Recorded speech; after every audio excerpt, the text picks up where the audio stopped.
durant les 4 dernières années, le Maroc a démantelé 8000 cellules de trafic d'êtres humains. Mhm. Que le Maroc a avorté 14 000 tentatives de migration clandestine, dont 80 tentatives d'incursion ou d'assaut sur la ville de Ceuta. Le Maroc a échangé avec l'Espagne plus de 9000 informations sur la migration clandestine. Oui, vous Le êtes dans une Maroc a politique échangé... de bon voisinage et de Non, partenariat. mais le bon voisinage n'est pas à sens unique. Mhm. Le bon voisinage n'est pas une responsabilité du Maroc et une liberté de ses partenaires d'agir contre ses intérêts. Il y a une crise ouverte et Là, un conflit clairement avec Madrid aujourd'hui. Alors il y a la question de l'hébergement pour soins sanitaires du chef de la milice et du Front Polisario. Il y a aussi le problème du Sahara occidental. Ces sujets vous concernent étroitement, mais dépassent les opinions européennes et internationales. Voilà pourquoi je vous pose la question de ces individus et voilà pourquoi l'Europe vous accuse de chantage à la migration. Que répondez-vous à ces accusations, monsieur ? comme je l'ai dit, le problème est mal posé. C'est comme si le Maroc avait une obligation d'agir pour protéger l'Europe. Le Maroc n'est pas obligé. Le Maroc le fait en partenaire. Et le partenariat a des fondements. Le partenariat est réciproque. Il est fondé sur une compréhension des intérêts des uns et des autres. Oui, et ça veut dire que si On les ne intérêts peut ne sont pas pas compris, vous ouvrez les vannes migratoires ?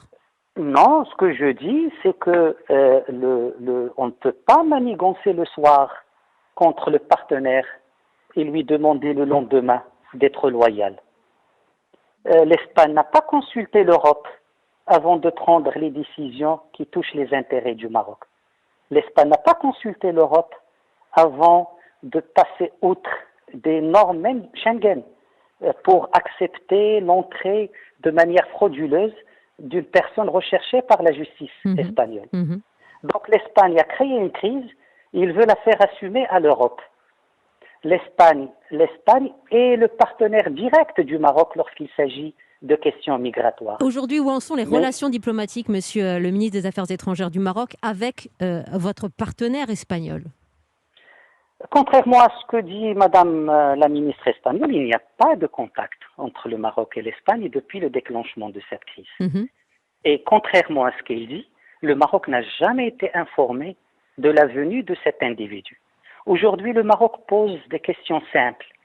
Est-ce qu'il est normal, dans un état de droit, par rapport à un partenaire comme le Maroc, de falsifier un passeport, d'usurper une identité pour faire entrer quelqu'un sur le territoire européen? C'est un homme que vous recherchez, le chef des milices séparatistes du Front Polisario, je le dis parce que ce n'est pas clair pour les auditeurs. Est-ce qu'il est normal que ce monsieur est poursuivi en Espagne par rapport à 4 plaintes? Une plainte de viol d'une citoyenne espagnole, une plainte pour terrorisme d'une association des victimes du terrorisme espagnol des îles Canaries, une plainte pour torture. Ça veut dire, monsieur Bourita, que tant que ce problème ne sera pas résolu, que l'Espagne ne vous aura pas recontacté, ce partenariat pour vous et ces relations de bon voisinage ne tiennent plus ? Le Maroc fait la distinction entre des relations très bonnes avec l'Union européenne et avec l'ensemble des pays, la quasi-totalité des pays membres de l'Union européenne, et une crise bilatérale née d'une attitude hostile de l'Espagne par rapport au fondement de ce partenariat. Alors je vous pose une autre question. C'est qu'on essaie de détourner le débat.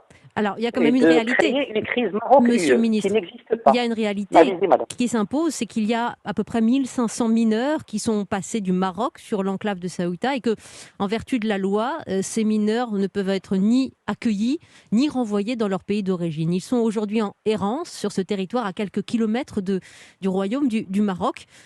Que faire de ces mineurs? Que leur dites-vous et leur sort vous préoccupe-t-il encore ce soir, monsieur Bourita?